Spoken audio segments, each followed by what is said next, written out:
और इसी बीच एक और बड़ी खबर सामने आ रही है। ईओयू की अब तक की जांच रिपोर्ट में बड़ा खुलासा हुआ है और खुलासा ये हुआ है कि 48 घंटे पहले आरोपियों ने पेपर लीक किया था। पैसे देने वालों को एक रात पहले ये पेपर दिया गया था। छात्रों को पेपर का कुछ हिस्सा ही दिया गया था और जिन्होंने कम पैसे दिए उन्हें कम सवाल बताए गए। इसके अलावा बैंक लॉकर भेजते वक्त ही लीक होने का शक हुआ है। पेपर के ट्रांसपोर्ट की मैपिंग कर अब जांच एजेंसी कर रही है, जांच पड़ताल कर रही है। लेकिन इस वक्त ये बड़ी खबर सामने आ रही है, बड़ा खुलासा हुआ है। ईओयू ने ये बड़ा खुलासा किया और ये कहा कि जब पेपर होना था, जिस दिन पेपर होना था, उससे ठीक 48 घंटे पहले छात्रों को सवाल बताए गए और साथ ही साथ जिन छात्रों ने कम पैसे दिए उन्हें कम सवाल बताए गए हैं। बैंक लॉकर भेजते वक्त ही पेपर लीक होने का शक जताया गया है। तो देखिए किस तरीके से जो ये नेक्सस से काम कर रहा था, पैसों का खेल किस तरीके से चल रहा था,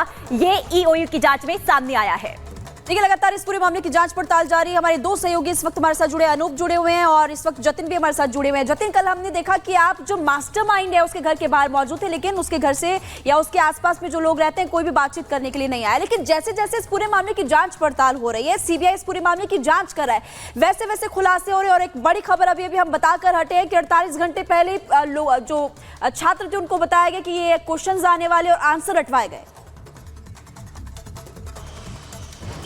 आज बिल्कुल देखिए, ये बिहार ईओयू की इन्वेस्टिगेशन रिपोर्ट है। इस इन्वेस्टिगेशन रिपोर्ट पे जब नजर डालेंगे तो कई खुलासे इसमें हो रहे हैं। 48 घंटे पहले पेपर लीक किया गया, ये ऑर्गेनाइज क्राइम है, ईओयू ने अपनी इन्वेस्टिगेशन रिपोर्ट में लिखा। एक पूरे संगठन के तौर पर लोगों ने इस पेपर लीक को किया। साथ ही इन्वेस्टिगेशन में ईओयू की ये भी सामने आया कि जब ये क्वेश्चन पेपर बैंक में सबमिट होते हैं और बैंक से स्कूल पहुंचते हैं, तो क्वेश्चन पेपर बैंक में सबमिट होने से पहले इस बात की आशंका है कि इन क्वेश्चन पेपर को लीक किया गया और 48 घंटे पहले लीक किया गया और इसी एंगल पर पुलिस जांच कर रही है। ईओयू की टीम जब अलग अलग लोकेशंस पर पहुंची, खास तौर पर हजारीबाग में पहुंची, तो यहां पर उस कुरियर कंपनी के दफ्तर भी गई थी। कल हमने तस्वीर रिपब्लिक भारत पर सबसे पहले दिखाई कि कैसे ई रिक्शे का इस्तेमाल कुरियर कंपनी कर रही है। तो कहीं ना कहीं ट्रांसपेरेंसी इस पूरे मामले में नहीं है और यही संदेह का सबसे बड़ा रीजन है कि क्या ट्रांसपोर्ट करते समय ये पेपर जो है वो लीक किया गया और इसी जांच के दायरे को ईओयू आगे बढ़ा रही है। सीबीआई ने कल ईओयू की पूरी इन्वेस्टिगेशन टेक ओवर की है। हालांकि सीबीआई का कहना है कि वो सीबीआई जो इन्वेस्टिगेशन कर रही है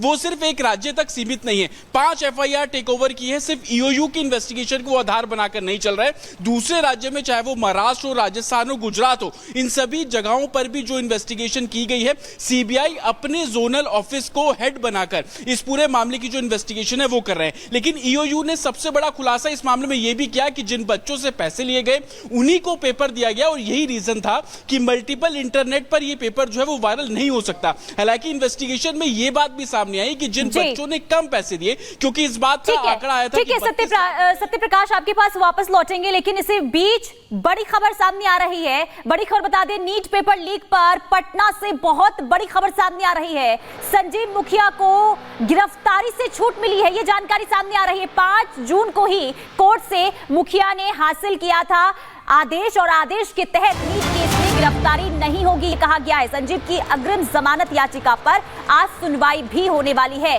तो पटना से नीट पेपर लीक मामले को लेकर यह बड़ी जानकारी इस वक्त की सामने आ रही है और खबर यह मिल रही है कि संजीव मुखिया जो मास्टरमाइंड नीट पेपर लीक का बताया जा रहा है, उसे गिरफ्तारी से छूट मिली है। यह जानकारी इस वक्त निकलकर सामने आ रही है और आज इसी को लेकर सुनवाई भी होने वाली है। और अनूप इस वक्त हमारे साथ जुड़े हुए हैं पटना से।